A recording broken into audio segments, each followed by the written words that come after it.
My dad's parents. My dad's mom was a trapeze artist in France, and my dad's dad was an Irish vaudevillian, and when my dad was a kid he was shipped off. For 61 years Melissa Gilbert kept America fooled. The little house on the Prairie star lived behind a perfect mask, while her real life crumbled in secret. In 2024, she finally broke her silence about the devastating truth. 2 bottles of wine every single night, a debt that nearly destroyed her, and a Hollywood betrayal so deep it changed everything. The innocent farm girl we loved was hiding something much darker. What she revealed about her childhood co-stars will shock you. Today we're exposing the lies that built her career and the confession that ended them. Melissa Gilbert's life began with more twists than most Hollywood scripts.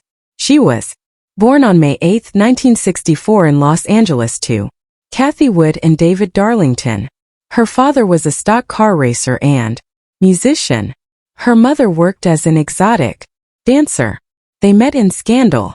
Both were married to other people, each with 3 children of their own.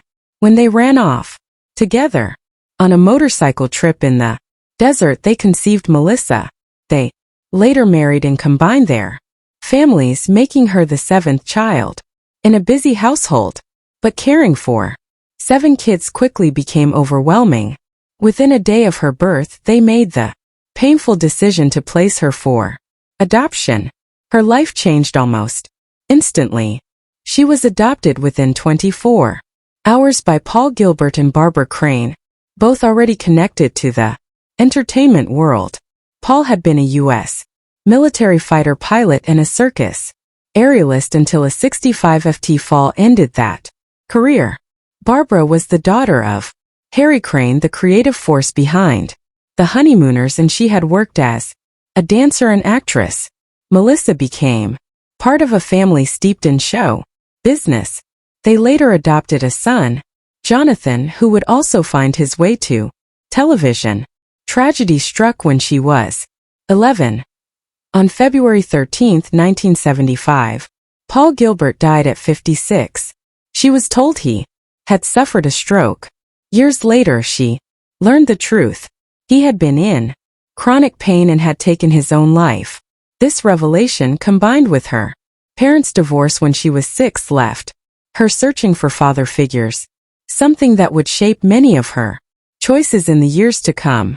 Jonathan's path was both connected and separate from hers. Born on April 28, 1967, he joined the cast of Little House on the Prairie as Willie Olson, one of only 6 actors to appear in all 9 seasons. While Melissa played the kind-hearted Laura Ingalls, Jonathan was the mischievous antagonist.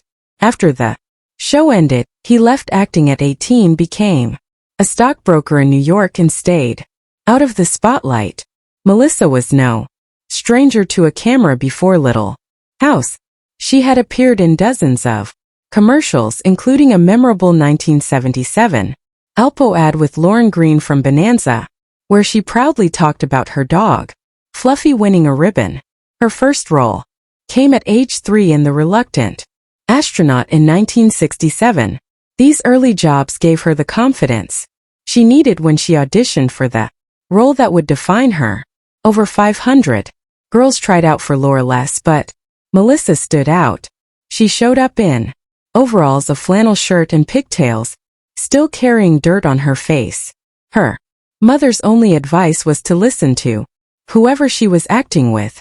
Michael Landon saw her screen test in 1973 and immediately knew she was the one. She found out she had the role in the most unusual way.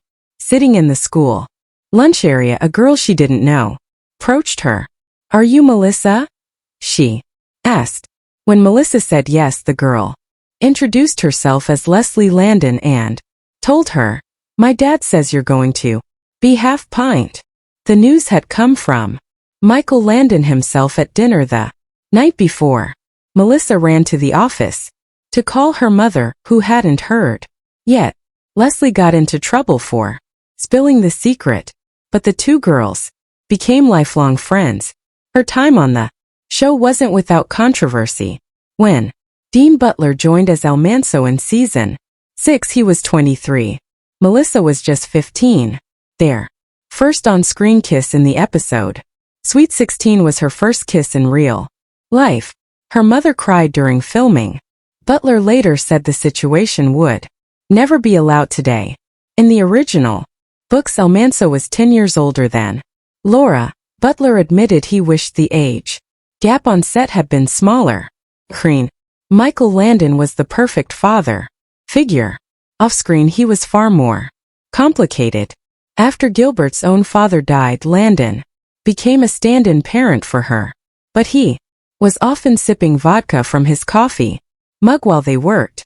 Gilbert later admitted she gravitated toward men who carried the same scent of alcohol, not realizing the connection. When she struggled with addiction as an adult, Landon never reached out. Behind the family-friendly atmosphere of the set, smoking and drinking were part of daily life. Landon, Victor French, and Karen Grassel all wrestled with alcoholism. Gilbert eventually felt abandoned by the man she had once trusted as a father. The show itself was full of surprises. Though based on children's books, it was unafraid to dive into dark and unsettling territory. There were episodes about rape, arson, infant deaths, and addiction. Plots included epidemics, violent attacks, and deep grief. In one especially grim story, Laura believed she saw her neighbor decapitate his wife. Another episode featured rabid animal attacks, forcing Charles to kill infected livestock to protect his family. The mix of wholesome frontier life and disturbing events made the series both groundbreaking and controversial for its time. Gilbert's work did not go unnoticed.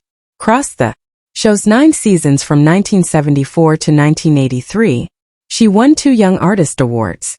These honors celebrated the best performances by actors under 18 and confirmed Gilbert's place as one of television's most talented young stars.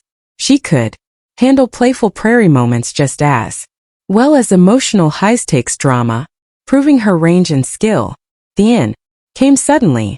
In 1983, NBC removed the show from its fall lineup without even